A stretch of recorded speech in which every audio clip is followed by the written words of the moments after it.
There's everything you would need if you're a motorsport fan and very, very rich. Think golf course, but with multi-million-dollar homes and full track access. You got coach access. Their clubhouse. Looking at pictures of the clubhouse, I think is crazy. Mm. Yeah, some people aspire to join a country club. I would aspire to join the thermal club. Well, don't get me wrong. If I had the money, absolutely, yeah, right, sure. The issue I took with them having the testing there was obviously IndyCar had to pay them, right, to hold it there, unless it was some weird deal where the thermal club paid IndyCar, which I doubt. I doubt. So why hold it there and not hold it at one of the many other road courses? Because road courses in America are suffering right now, right? Like they're having trouble. We're within the next decade not going to have Laguna Seca anymore. I feel like it's gonna be ending soon. Why hold it there? Noise complaints and not go to another track that you don't race at regularly on the season and inject a little bit of revenue into their stream?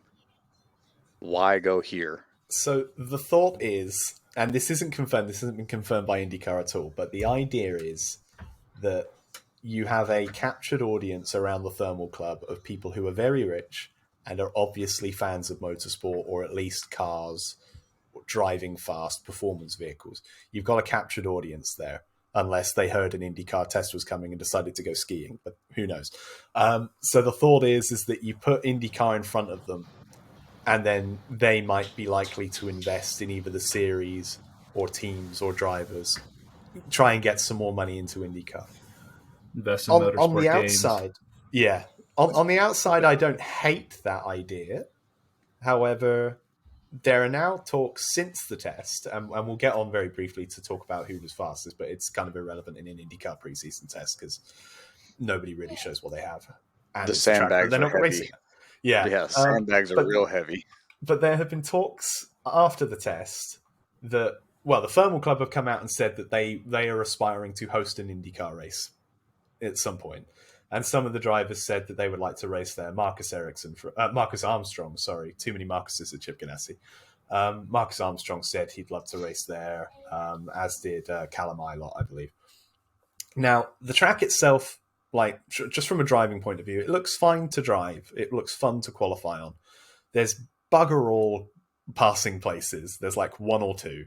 But, a couple of them said, yeah, it'd be difficult to pass, but IndyCar's IndyCar, we'd find a way. The issue is that exclusivity again. It's a members-only club. It's not designed for spectators. There's no spectator areas. The Thermal Club themselves have come out and said that, yeah, we want to host this, and if we could host a race, we could open it up to around 4,000 non-club members.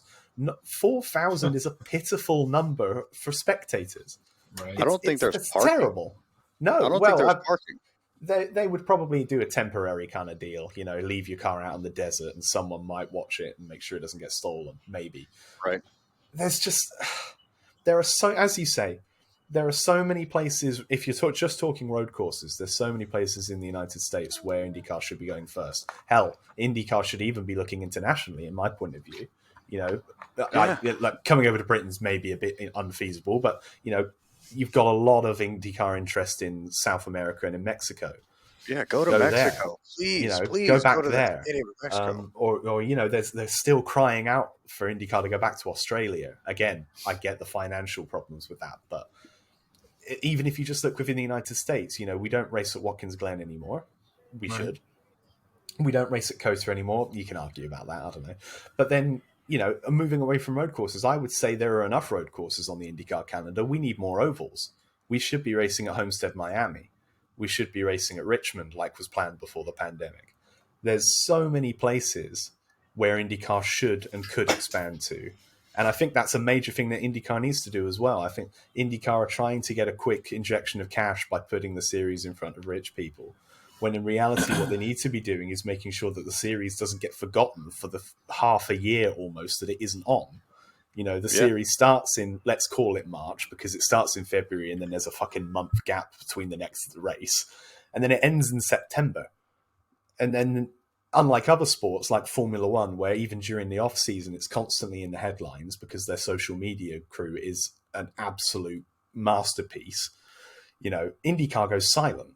There's nothing apart from the odd rewind on social media. It's terrible. People just forget it exists. And that's the last thing you need to try and build up an audience. And that's exactly what IndyCar needs to be doing. The racing product, I still maintain, if you can't tell by my impassioned rant, that IndyCar is the best for racing. I love IndyCar. It's my favorite series. But IndyCar needs to start opening up to more people across the world, not just in the United States, but they need to start opening up and not hiding themselves in exclusive clubs. I get themselves in the foot. I get that they need to. I get that they want to have some more races, but have races where fans can go to, not an exclusive club. It's just completely the opposite of what IndyCar needs to be doing. And this is Into the Apex Motorsport Podcast Network.